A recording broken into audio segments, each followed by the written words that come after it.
Hi guys, how are you? आप कैसे हैं? आप सब ठीक होंगे। आज हम बात करेंगे, हम जम्मू कश्मीर में डोमिसाइल रजिस्टर करेंगे अंडर 15 चाइल्ड की। मतलब जो 15 साल से भी कम बच्चा है, हम उसकी डोमिसाइल जो है वो जम्मू कश्मीर में हम कैसे रजिस्टर करेंगे। आज हम वो आपको दिखाएंगे इस वीडियो में कि हम जम्मू कश्मीर में 15 साल बच्चे की हम डोमिसाइल कैसे रजिस्टर करेंगे। सबसे पहले हम जाएंगे जम्मू कश्मीर की जो ऑफिशियल वेबसाइट है jk.gov.in। jk.gov.in पे हम विज़िट करेंगे, तो यहाँ से हम करेंगे विज़िट सर्विसेज को। सर्विसेज को विज़िट करने के बाद हम करेंगे ई सर्विसेज को विज़िट। ई सर्विसेज को विज़िट करने के बाद हमको यहाँ पे अपना अपना डिपार्टमेंट दिखाए गए। हम करेंगे पर्टिकुलर डिपार्टमेंट को विज़िट जो हमको डोमिसाइल इशू कहता है, उसके वो है रेवेन्यू डिपार्टमेंट। रेवेन्यू डिपार्टमेंट में हमको पहले ही आता है application for domicile certificate, click here to apply. यहाँ से हमने क्लिक किया तो हमको अप्लाई करना है डोमिसाइल के लिए। सबसे पहले हमको रजिस्टर करना है। रजिस्टर करने के बाद हमको ऐसा कुछ इंटरफेस आएगा, इसको हमको क्रॉस करना है। ये हमको कुछ इंस्ट्रक्शंस देता है कि आपके पास एक फ़ोटोग्राफ होना चाहिए, एक मतलब आधार कार्ड होना चाहिए जिससे आप डिटेल्स फैच करेंगी, और बाकी कुछ जो हमको इसमें ज़रूरी पड़ेगा जैसे डीओबी पड़ती है। एक 15 साल बच्चे के लिए हमको एक डीओबी कंपलसरी है, और उसके बाद की जो permanent resident certificate of Jammu Kashmir, that is state subject. We can say in simple language we can say it is state subject.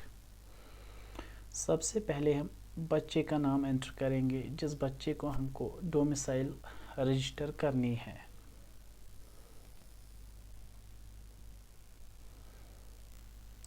यहाँ पे हमने जो डिटेल्स फिल करनी थी वो हम डिटेल्स फिल कर गए हैं। देखिए जी, हमको सबसे पहले नाम लिखना था और एक फ़ोटो अपलोड करना था। जो फ़ोटो खाली 30 से 50 KB का साइज़ होना, 30 से 50 KB का साइज़ होना चाहिए।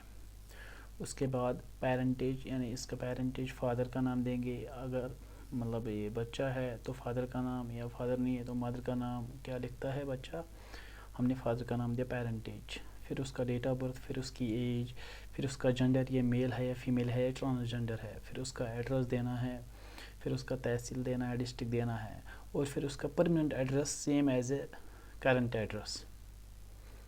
उसके बाद उसका टेलीफ़ोन नंबर, ईमेल देनी है, वो आप अपना भी दे सकते हैं। उसके बाद उसका जो मेन थिंग है वो उसका लॉगिन आईडी के लिए उसका नाम लॉगिन आईडी बनाना है, और उसको नीचे से चेक करना है कि लॉगिन आईडी मुझे अवेलेबल होगी या नहीं होगी। उसके बाद कैप्चा फिल करना है, और यहाँ पे सिक्योरिटी क्वेश्चन के लिए कुछ सिक्योरिटी क्वेश्चन आप रख सकते हैं। मैंने सिटी का रखा है कि आप किस सिटी में मतलब बोरिंग हो चुके हैं, तो मैंने सिटी का रखा है। अब हम प्रीव्यू करेंगे, प्रीव्यू के बाद हम नेक्स्ट करेंगे।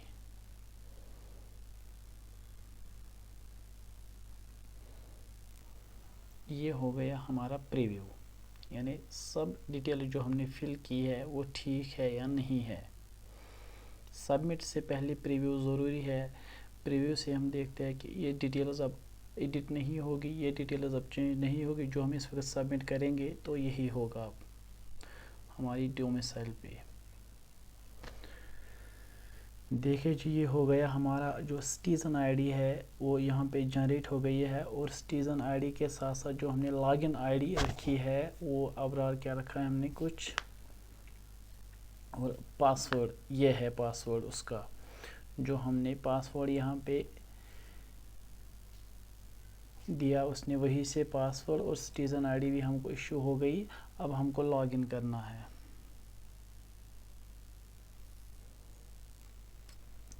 देखिए जी, अब हम लॉगिन करेंगे।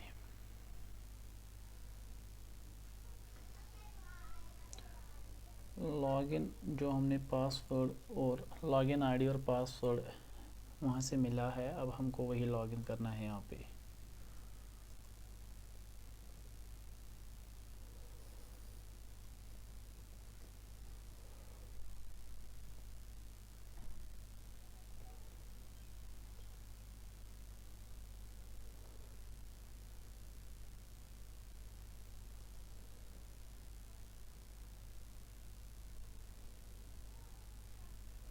एज ए सिटीज़न हम लॉगिन करेंगे, ना कि एज ए एडमिनिस्ट्रेटर।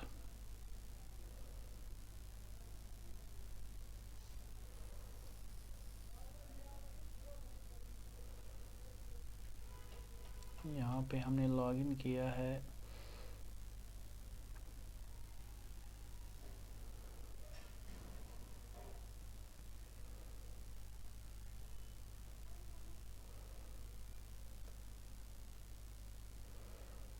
हमको एक लॉगिन कैपिटल पासवर्ड का जो है वो मिस्टेक हो गई, सॉरी। ये हो गया सबमिट। लेकिन लॉगिन करने से पहले जो जम्मू कश्मीर की जो ऑफिशियल वेबसाइट है, ये सबसे पहले हमको एक OTP देती है। OTP के बगैर ये हमको लॉगिन नहीं देता है।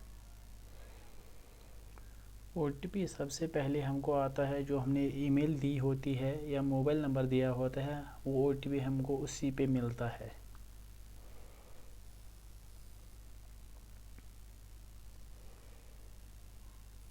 अब हमको OTP वेरीफाई करना है। देखिए जी, OTP हमने वेरीफाई किया है, लेकिन ये हमको मेन पोर्टल पे तब तक नहीं लेके जाएगा जब तक हम उसको पहले वाला जो OTP वहाँ से हमको मिला है वो सबसे पहले हमको चेंज करना है। क्योंकि जो ओल्ड OTP है, हमको खुद का अपना OTP रखना है, तभी हम इसको फर्दर प्रोसीड कर सकते हैं। यहाँ से हम पहले पुराना OTP बदल देंगे जो उन्होंने हमको दिया है।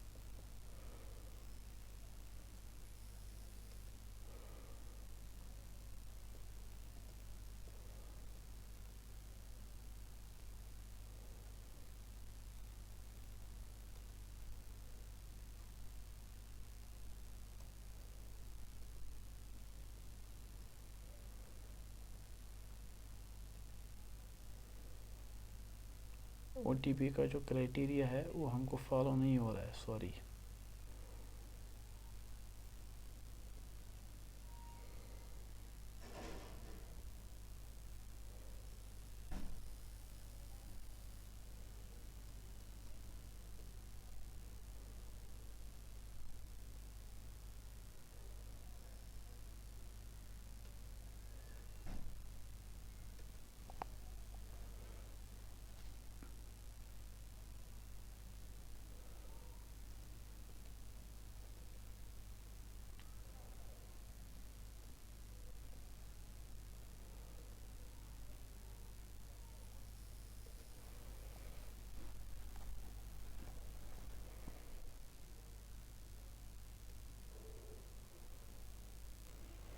ये जी किया हमने OTP चेंज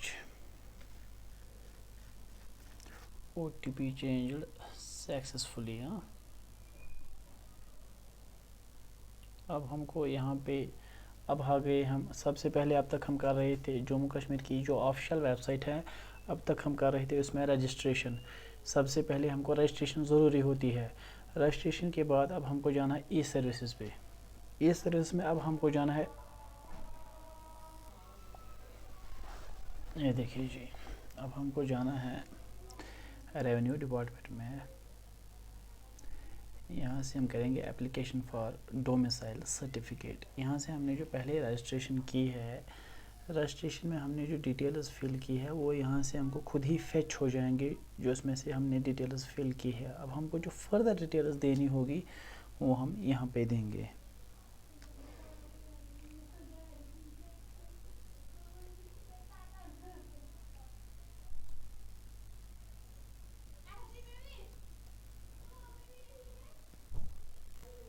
देखिए जी, यहाँ से हमने सभी डिटेल्स फिल कर दिए है। जो अंडर 15 बच्चा है यानी नाबालिग बच्चा है, उसका नाम भी है। सबसे पहले हमने रजिस्ट्रेशन की है jk.gov.in पे।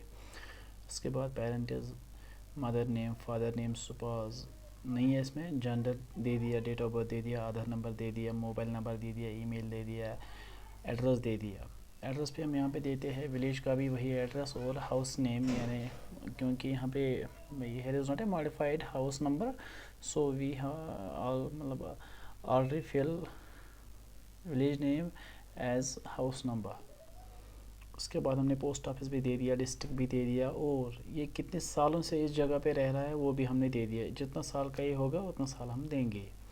उसके बाद यहाँ पे एक और क्वेश्चन आता है कि इस बंदे का किसी और स्टेट का डोमिसाइल तो नहीं है, अगर है तो यहाँ पे उसकी डिटेल्स दीजिए, अगर नहीं है तो नो कीजिए सिंपली। उसके बाद हमको यहाँ पे क्लास शुरू करना है, यानी हम इस बच्चे को, जो नाबालिग बच्चा है, हम उसको किस क्लास में डाल रहे हैं। यहाँ पे उनके लिए एक पर्टिकुलर क्लास आ रहा है, जो दूसरा क्लास है क्लास 1B रूल 5 का जो क्लास है वो बच्चों के लिए है। इसमें आता है कि वो बच्चा जो नाबालिग होगा, यानी अंडर 15 होगा या 15 होगा, तो यहाँ 18 होगा, तो उस बच्चे को हम देते हैं documents permanent residence certificate of the parent and birth certificate issued by the component authority. ये क्लास है बच्चों के लिए, जिस बच्चे को हम डोमिसाइल रजिस्टर करेंगे, यानी दूसरा क्लास जो आता है क्लास 1B ऑफ रूल 5, ये है जी दूसरा क्लास। यही क्लास रखते हैं हम बच्चों को। इसके बाद हम फॉरवर्ड करेंगे, यहाँ पे हमको डॉक्यूमेंट्स अपलोड करने हैं, जो मेन थिंग है।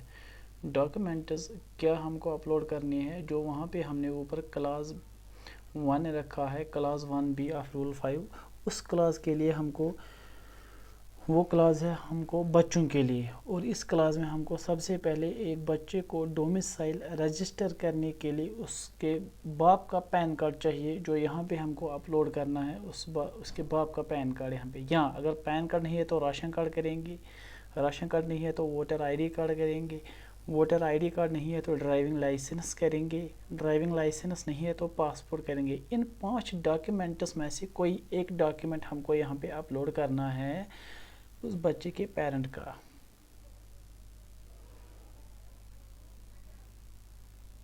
उसके बाद हमको क्या करना है, उसके बाद हमको यहाँ पे करना है पेरेंट की रेजिडेंट सर्टिफिकेट, जिसको हम कहते हैं डोमिसाइल, जो सबसे पहले पेरेंट को इशू हो चुकी होती है। वो डोमिसाइल हमको यहाँ पे अटेस्ट करनी है नंबर, सीरियल नंबर 2 पे, permanent resident certificate of the parent. और क्या करना है upload, birth certificate issued by the component authority, यानी कंपोनेंट अथॉरिटी यहाँ पे माना जाता है स्कूल, हॉस्पिटल, उनसे जो बच्चे को बर्थ सर्टिफिकेट मिलती है, वो बर्थ सर्टिफिकेट हमको यहाँ पे अपलोड करनी है। उसके बाद हमको कैप्चा फिल करना है।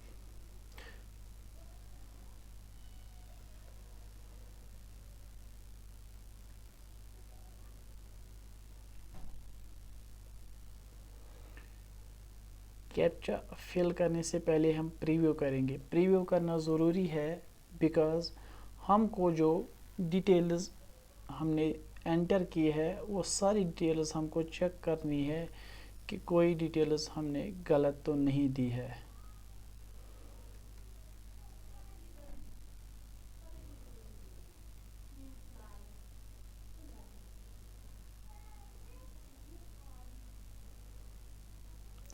इसीलिए प्रीव्यू करना बहुत ही ज़रूरी है, ताकि हम एक बार फिर देखेंगे कि हमने कोई डिटेल्स गलत तो नहीं की है।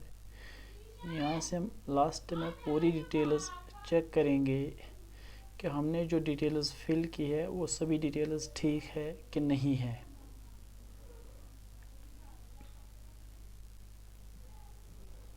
यहाँ से हमने एड्रेस भी दिया, नाम भी दिया अच्छे से, फादर का भी नेम, मदर का भी नेम, डेट ऑफ बर्थ का भी, आधार का भी, मोबाइल का भी, विलेज का भी, locality, district, pin code, post office भी दे दिया और क्लास भी दे दिया। क्लास 1 याद रखना कि बच्चे के लिए क्लास 1B रूल 5 होता है। बिकॉज ऑफ इस क्लास में हमको बच्चे को डॉक्यूमेंट्स अपलोड करने पड़ते हैं, बर्थ सर्टिफिकेट और permanent resident of the parent. और उन 5 डॉक्यूमेंट्स में से एक जो हमने ऊपर अभी दिखाया आपको यहाँ पे है, वो मतलब ration card, voter ID, driving licence, passport या पैन कार्ड। उसके बाद हम करेंगे यहाँ पे सबमिट। सबमिट पे मिलता है हमको एक एप्लीकेशन आईडी नंबर, जो एप्लीकेशन आईडी नंबर हमको अपने पास बचा के रखना पड़ता है फॉर द फ्यूचर रेफरेंस, ताकि हम फ्यूचर में इसको चेक करें। देखिए जी, your application has been successfully submitted, हमारा जो एप्लीकेशन है वो सबमिट हो चुका है। अब हमको ये जो एप्लीकेशन नंबर है ये हमको अपने पास बचा के रखना है, ताकि हमारी जो डोमिसाइल है वो जब जनरेट होगी वहाँ से हमारी तहसील ऑफिस से, तो वो हमको मेल किया जाएगा। लेकिन for future reference, for check, तो चेकिंग के लिए हमको ये अपना जो रेफरेंस एप्लीकेशन नंबर है वो हमको बचा के रखना है।